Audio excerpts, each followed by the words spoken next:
This is Barry Richards, the boss with the hot sauce, and on Groove In today, Cliff Nobles and Company, and they're going to do their big #1 record all over the country, a stone million seller. This is Cliff Nobles, and there's little Tina. They're going to dance the horse.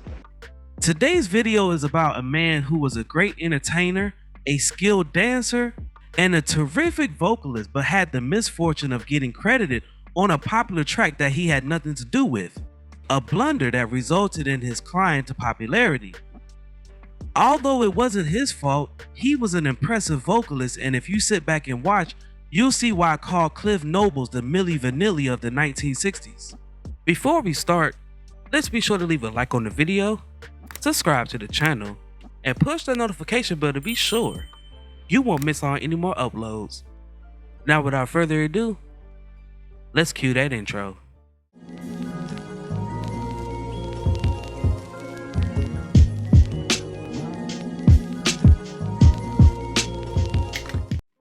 Born Clifford James Nobles on August 4th, 1941 in Grove Hill, Alabama, but grew up in Mobile, Alabama.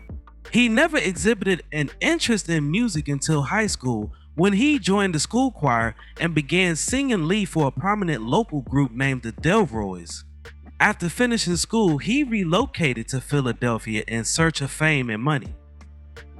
Nobles discovered that the competition was much harder than in the Mobile scene, and he had to support himself by living communally with several musical acquaintances in Norristown, a little town 18 miles from Philadelphia.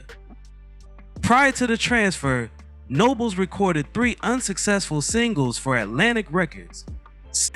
In Norristown, he founded Cliff Nobles & Co., which included Benny Williams, Bobby Tucker, and Tommy Soul. The group created recordings for Jimmy Rogers, not to be confused with the country artist of the same name.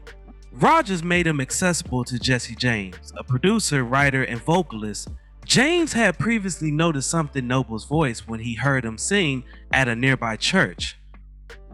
Loving their enthusiasm, James began writing songs for Nobles and the band, and the group signed a deal with Phil Loft Soul Records.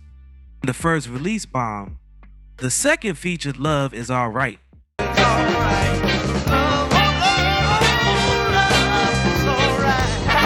Back with the Horse.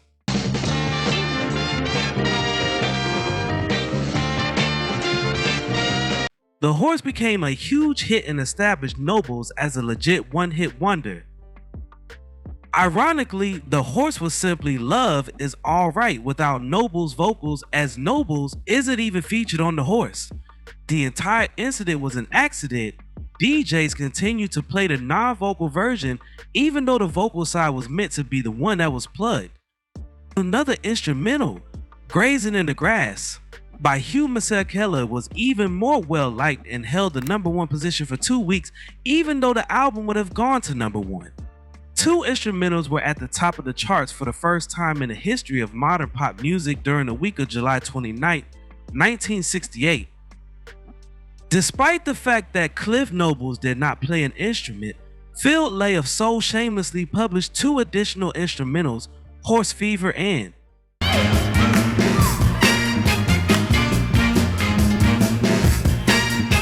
Switch It On, and claimed credit for them.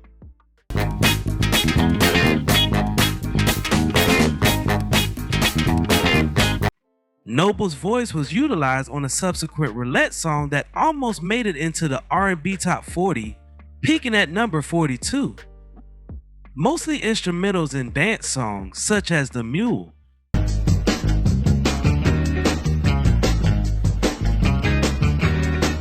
The Camel Walk,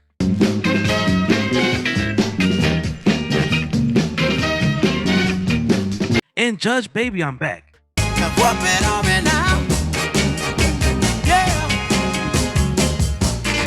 Which sounds like a smash song that Noble sings and has a vibe akin to a Berry Gordy production for The Contours, were featured on Phil Lay's album The Horse. A year later, in 1969, Moonshot Records produced an album on which Noble sang 3 songs, with the remaining tracks being instrumental. The vaults still include his Atlantic stuff. Following his career in music, Nobles worked in construction before moving on to the energy generation sector. In July 1977, Nobles had a daughter and decided to relocate to Norristown. Nobles was 67 years old when he died in October 2008. Although Nobles was a talented dancer and a great entertainer, he was essentially the Milli Vanilli of the 1960s. Now, before we go, I have a question for you all. What is your favorite song from Cliff Nobles?